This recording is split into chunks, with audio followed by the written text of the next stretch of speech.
여기서 복습하자면 리플, XRP, 은 알트코인 1대장으로서 화폐 혹은 금융의 기능을 대체하려고 나온 것이다. 근데 리플은 전송 속도가 빠르다는 장점이 있으나 문제는 전송한다는 개념 말고는 아무런 능력이 없었던 것이다. 자, 여기서 스마트 컨트랙트란 뭘까? 블록체인에서 스마트 컨트랙트는 서면으로 이루어지던 계약을 코드로 구현하고 특정 조건이 충족되었을 때 해당 계약이 이행되도록 하는 스크립트에 가깝다. 한마디로 종이에 니캉 네캉 사인하던 걸 전자적으로 되게끔 한다는 거다. 내가 마트에서 배추를 사면 마트라는 중개자를 끼게 된다.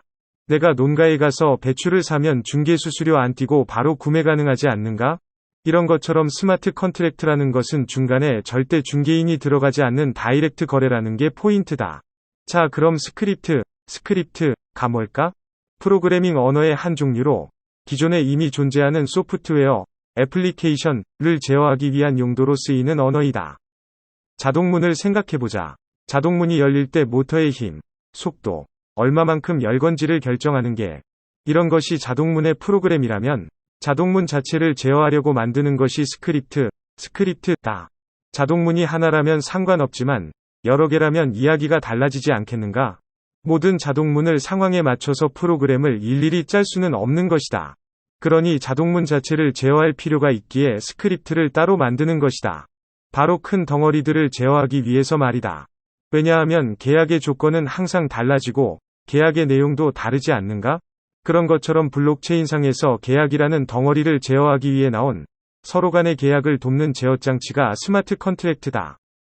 지금의 대세 기술은 스마트 컨트랙트인데 리플, XRP, 이 다른 네트워크를 만들면서까지 해결한 것이다.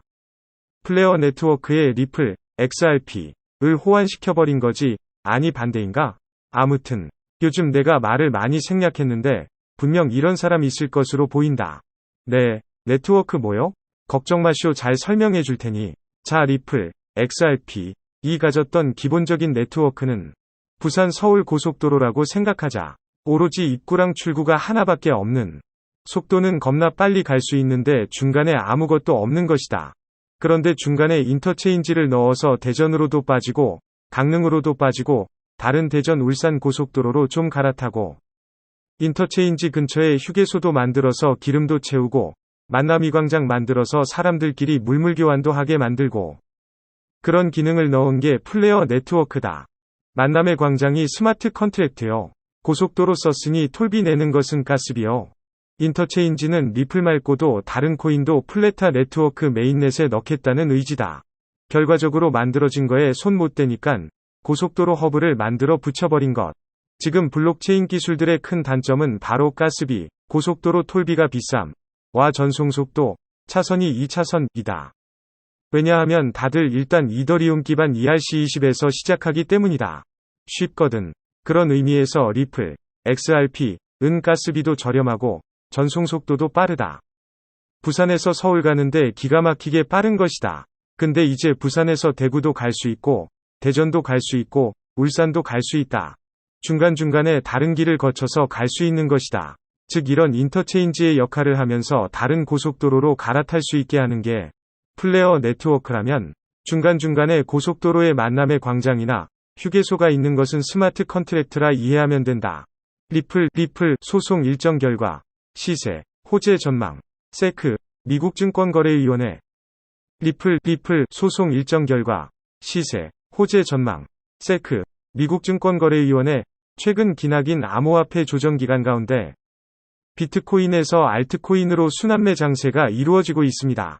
여타의 다른 알트코인들이 엄청난 상승을 보여줄 때 유독 그렇지 못하고 주눅 들어있던 하나의 코인이 있습니다. 바로 리플인데 오늘은 리플 코인의 소송 일정 결과 및 전망에 대해 알아보고자 합니다. 리플 소송 일정, 절차. 리플 소송 일정, 절차에 대해 알아보기 전에 먼저 리플 코인이 무슨 코인인지의 아래의 포스팅 내용에서 간략하게 알아보도록 하겠습니다. 리플, 화폐 단위 XRP, 은 전 세계 은행들 간의 자산 송금과 결제를 위해 만들어진 암호화폐 겸 프로토콜로 2013년에 개발되어 거래 중입니다. 그럼 현재는 어떻게 송금 업무가 이루어지는가 설명을 드리도록 하겠습니다. 현재 달러 기축통화 시스템에서는 스위프트라는 송금망을 통해 업무를 해오는데 일단 비싼 송금 수수료가 발생하고 송금 시 수일이 소요됩니다. 이러한 점을 타파하기 위해 리플을 통해 송금 시 거래 비용 절감뿐 아니라 몇 초 만에 송금이 되는 혁신적 시스템이라 보시면 됩니다. 현재 수많은 회원사들이 리플을 통해 실시간 결제 대행과 송금 서비스를 지원하는 중입니다. 리플 소송 내용, 리플 소송이 왜 이슈가 되느냐? 가 또 하나의 중요한 요점이 되겠습니다.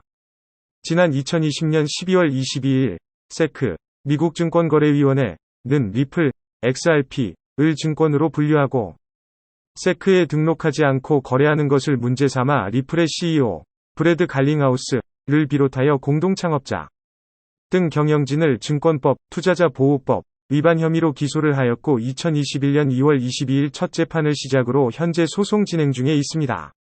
리플 소송 일정은 아래 내용과 같습니다. 2020년 12월 22일 세크의 기소 후 2021년 1월 29일 리플사 측이 고소에 대한 답변서를 제출하였습니다. 리플은 가상화폐이므로 세크의 관리 소관이 아니라는 내용을 담았습니다. 이후 리플 가격이 70% 넘게 폭등하는 등의 반응이 있습니다. 4월 30일에는 디스커버리 컨퍼런스가 있었습니다.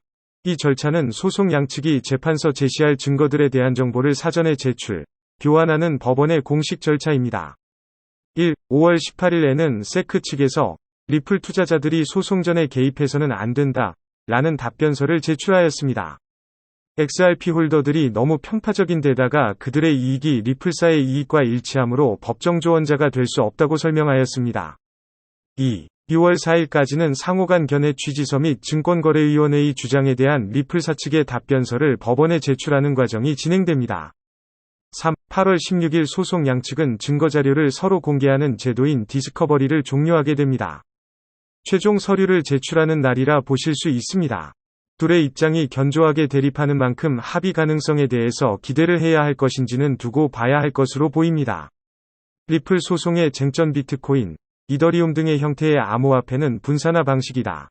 세크는 이들을 증권으로 취급하지 않는 입장이다. 비트코인과 이더리움은 컴퓨팅 파워를 활용하여 토큰을 생성하는 일명 채굴 과정을 거쳐 시간이 지남에 따라 점차적으로 생성된다. 1천억 개의 XRP, 리플, 토큰은 지난 2012년에 리플에 의해 한꺼번에 생성되었다.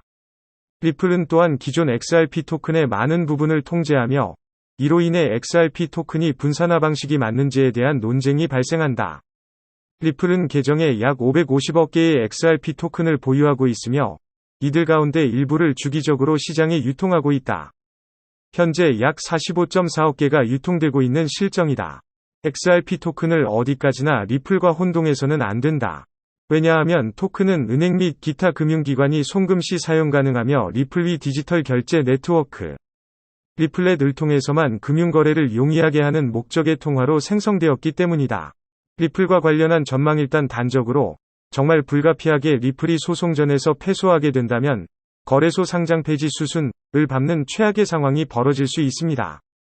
다만 그러한 와중에도 상당히 고무적인 부분은 소송 진행 중에도 새로운 고객 약 20곳을 확보하는 성과가 있었다고 발표하는 등 경영진의 입장이 확고하다 볼 수 있습니다. 현재의 실정에 있어서 알트코인의 대장화폐로 원화 기준 1,800원, 1,900원을 박스권을 횡보하다가 최근 5월 18일에는 2,000원을 다시 돌파하는 등 소송을 진행하고 있는 가운데서도 투자자들의 충성도가 유지되고 있는 상황입니다.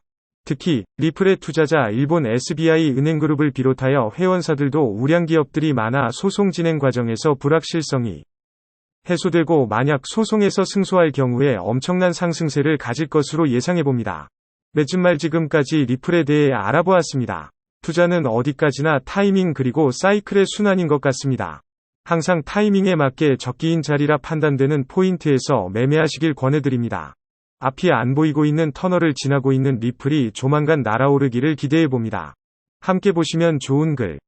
5월 18일에는 세크 측에서 리플 투자자들이 소송전에 개입해서는 안 된다 라는 답변서를 제출하였습니다.